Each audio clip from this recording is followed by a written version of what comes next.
Cut money ভারী না মানুষের প্রাণ ভারী? দাঁড়িপাল্লায় কোনটা তৃণমূলের কাছে বেশি ভারী নিলাভ?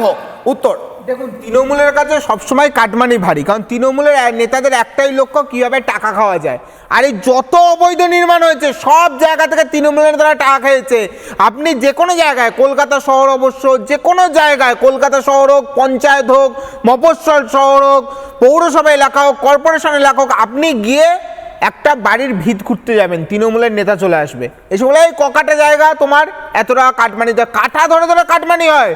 আর কলকাতা শহরে স্কোয়ার ফিট ধরে ধরে কাটমানি হয়, এত স্কোয়ার ফিট পিছু এত টাকা ধরে একদম হিসেব হয়। মানুষ আমি আপনাকে বলছি, অবৈধ নির্মাণ যত হয়েছে, এই অবৈধ নির্মাণগুলোর থেকে তৃণমূলের নেতারা সব স্কোয়ার ফিট ধরে ধরে কাটমানি খেয়েছে বলে অবৈধ নির্মাণ তোলা গেছে।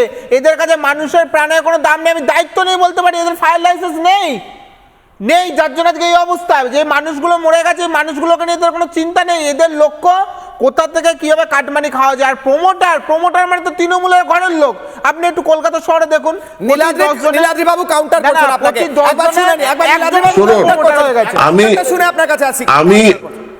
আমি আজকে দেখছি স্টুডিওতে যত বিশিষ্ট অতিথিরা আছে সবাই জানতেন যে ফায়ার লাইসেন্স নেই, ট্রেড লাইসেন্স নেই, তাহলে সেটা আগে গিয়ে নরেন্দ্রপুর থানার আইসি কে বললেন না কেন? আজকে কেন বলছেন? সবই যদি আমরা বলি, আপনাদের নেতারা কি করতে বলে যে হাত মানে কাটমানি খাওয়ার জন্য আইসি কে আইসি কে আপনাদের দিল। আরে পুলিশও টাকা খায়, আপনাদের নেতারাও টাকা খায়, সব টাকা খেয়ে আপনারা টাকা খাচ্ছেন বলে যে মানুষের অবস্থা হচ্ছে। কোথাও ফায়ার এক্সিস্টেন্স সিস্টেম নেই, কেন নেই? জবাব দিন আপনি। আরে আপনারা সরকারের মুখপাত্র বসে রয়েছেন, আপনি দায়িত্ব নেবেন না? সরকারের মানুষ মরে গেলে কি গোয়া তো পরে এসেছে, মানুষের মৃত্যু টাকা দিয়ে কিনছেন। আপনারা বলবেন না যে রাজকোটে যে 25খানা বাচ্চা মারা গেল, কুম্ভ মেলাতে যে আগুন লেগে এত লোক মারা গেল, সেসব বলবেন না। খালি বাংলায় হলে পরে বাংলাটাকে এইভাবে করবেন না। এটাও বলুন যে আনন্দপুরে মানুষ মারা গেল কেন, এটা আপনি একটু বলুন। বলুন কেন আগুন লাগলো, কেন এতগুলো মানুষ মারা গেল, তার আগে মধ্যমগ্রামে কেন আগুন লাগলো বলুন। আর সবথেকে বড় বিষয় কি শোনা, জনবসতি কারখানার লাইন